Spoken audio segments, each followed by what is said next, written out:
প্রথমে আমরা আলুটাকে সেদ্ধ করে নেব।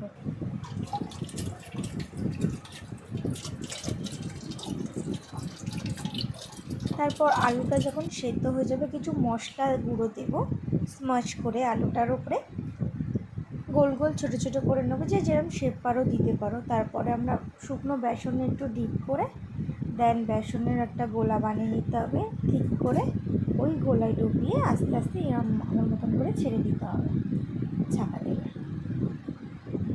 এরকম করে প্রত্যেকটাই ছাড়ার পরে যখন লাল লাল করে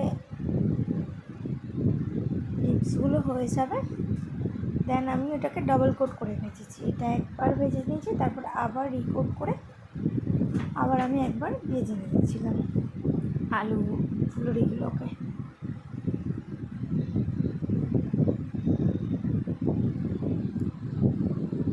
হয়ে গেল তোমাদের ফুলুরি।